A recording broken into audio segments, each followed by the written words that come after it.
And welcome back to the channel, guys. You joined us for season 64. It's episode 29, and it's the mid-season review. And we are going to open the bonnet. We are going to have a look inside, see what makes the Runnymede Rangers football team tick. We're going to go through the match stats. We're going to go through, you name it, the table, cup results. We're going to go through everything. So let's get into this one. Here we go. First of all, it's the heat map. So red shows all our losses, green shows all our wins, yellow shows all our draws. And look at that, it's a table of two halves. We're really struggling with the top 9 teams. That is, unless you're Surfers Locker, yeah, because we tonked them for one right at the very start of the season. But we obviously we need to start making inroads against these top 9. They are just getting further away. We're really close to Aardvark though. And look at that, total points. We are tied on 29. Literally just 2 goals separate us from Aardvark. And we're 4 points behind Victoria Swanshausen. So can we dream of getting 8th? That's going to be our goal for the second half of the season. So we're trying to catch up Aardvark and Victoria Swanshausen and aim for that 8th spot. Yeah, apart from that, yeah, we obviously on par with Southport and Eintracht, who are Eintracht. They're quite a decent team. They were lulling in the relegation zone, but they've caught up. So, yeah, we're on par with those two, but we're doing well against from 13th down to 20th. So, yeah, can we catch Aardvark and Victoria Swanshausen is the question. Right, what about our performance in the German Cup? Well, we did a lot better than last year. Last year, we only got to round 2. Which is there, but look at that, we put a string of results together. Super Mario Karts we managed to get past that one by the skin of our teeth, and we lost in the quarterfinals to Eintracht Mind. So big up for getting into the quarterfinals, and that was a tight loss as well, 3-2.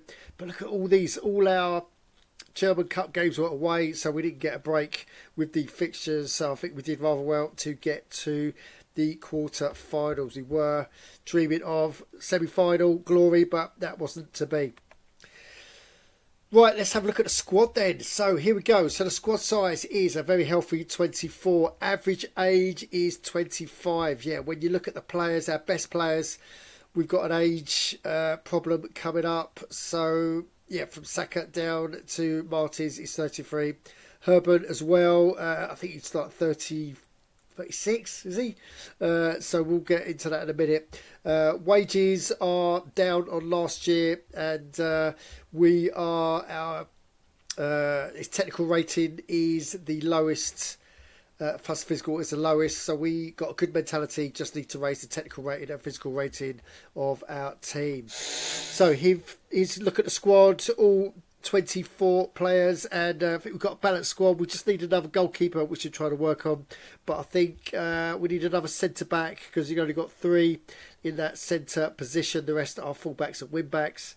But we've got a balance between defence, midfield, and the strikers. Got quite a few strikers, which is good. And if you look down at the contracts, how many days they got left on the contracts, it's gonna be quite the negotiations going into the second half of this one. We've got Butala on 22 days, Shu on 23. They are fullbacks. You got 27 Gonzalez. Some negotiation for the second half of this season, and obviously next season as well. So Herman, so these are the 2 that we've added recently. So Herman wing back and Landau for midfield. So these have come from our youth academy. So they've been really useful to bolster the squad, and we can play them in our reserve team. So yeah, these are the new signings that we've had. Right, so that is the squad. Let's go over to the Youth Academy. So this is the money generation part of our organisation, and if you have a look at this, so we've onboarded 2 youth prospects this season. So Barriga, 56, and he's only 14 years old, and Venza, he's 49, 13 years old, and we're hoping for great things from them in the future. And as we go down, this is where the money's going to generate from, because looking at, we've got a crop of 16 and 17 years old. We've got Dawson and we've got McFarquhar. Their fates will be decided in the next couple of weeks, so hopefully they'll sign. And might use them to go on the transfer market or put other players on the transfer market as well. But looking at, we've got 3 16-year-olds. Looking at 93, 87 and 83. So next 2 seasons we'll see a lot of money generation coming in for the Double R's. So Youth Academy looking mighty fine. We've only got 1 space left. We're and ahhing at the moment whether to sign Jordan off for another season. We shall see. Still thinking about that. Right, so let's get into the financial side of things, and we are pretty much skint. We've only got 727,000 in the bank. Yeah, hopefully the Youth Academy will sort that out in the next couple of weeks. But let's go and have a look at these figures here. So what you got to think is at the top, it's only half the season figures, whereas below will be the full season figures. So if we go to match day, look at our income. So income is 2.8 million, and if you times that by 2, we're talking 5.6 million. So we are increasing our income season by season. Also, expenses have come down, because if you double the expenses, you only get up to 830,000, where it was 1 million last season. So we are increasing our profit and loss. So hopefully if that doubles, then we're talking about 4.8 profit as opposed to 3.16 from last season. Yeah, so wages have come down as well. So expenses 6.3 so far. So if you double that, it's 12.6. So we are below 13.1 million. So yeah, wages are coming down. Happy days. And so hopefully we can reduce that even more. Or because we did it because we transferred. It was Rahimi, our first. Well, yeah, we sold him for 1.1 million. He was costing £20,000 a day. So that goes pretty much to solving that problem. So financially, we're on the right foot. Just need to get more available funds, hopefully in the transfer market. Right, where we're going now, we are going to board objectives. So this is where we struggle perennially on this one. And the reds are where we're not doing so good. So we're not doing too good on club rating.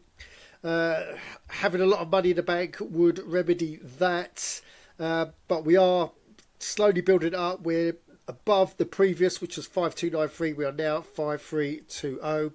That is going to be a steep curve. We're not going to get anywhere near 6293 unless we put a big signing up on the transfer market. Average staff rating, average player rating, we're not going to basically improve that unless we get some more money in the bank. So let's go to this one. So another red one is league position. So they want us 4. At the moment we're 10th, and we're never going to get that. So we're doing red on that. But the yellows, however, are in good health. We've got good chance of meeting these. So looking at, we've got minimum wins required. They want 18 is our target. We're halfway through. We've got 9 so far. So we look like we're going to hit that minimum wins. Maximum defeats. Target is 15. We're on 8 at the moment, so slightly below that target. We've got minimum points required is 61. We've got 29, so we're practically halfway through that, and hoping if we get 8th, then we'll meet that target as well. And the German Cup, we did really well. So our target was 3. We got to 5, so we've met that one. So happy days on the board. Right, what else is there? Right, let's go back because we are going into our next game. So let's go to club. Well, let's go to match day. Here we go. So match day, and we have got Surfers Locker. So basically the league starts up again. We start playing the teams, but obviously the teams that we played home in the first leg are now played away, and vice versa. So we've got Surfers Locker. Here they are. We are on the away leg. We tonked them in the first game of the season 4-1. Can we do it again? Well, let's preview this bad boy. And we have Surfers Locker. They are putting in their best team that they've got. Look at that, they've got 80s and 90s throughout. They've managed to put 3 90s in their squad. The rest are 80s. Looks like they're going in 4-4-2 for this one. Their form looks pretty good as well. They've got a couple of 10s. Whereas double R's, we are playing 4-3-1-2. This is our favoured formation, but we've got Hoffman. He's in at right back. And Shu has slipped over. He's a fullback, but he's going to be acting as centre-back for this one. So we've got, 80s, 60s, 70s. Yeah, got a couple of 60s in there, which lessen the team. But our form is 10s, 9s and 8s, so not as good as Surfer Soccer. So we're definitely going underdogs for this one. We're going in 75. So 84, play 75. This is going to be a tricky game, and we have got the midday kickoff, so we've got an early kickoff for this one. So that is it for this one, guys. We've been through all the nuts and bolts of the Double R's organisation, and hopefully you get some hints and tips about how the system works. So, guys, join us tomorrow for what should be a good bro derby. And if you've got any comments on what you've just seen, then you know what to do. Put them downstairs and wind down and subscribe. Smash the likes. And as always, don't just tune in, join in. To ITSAGOAL.org. Thanks for watching.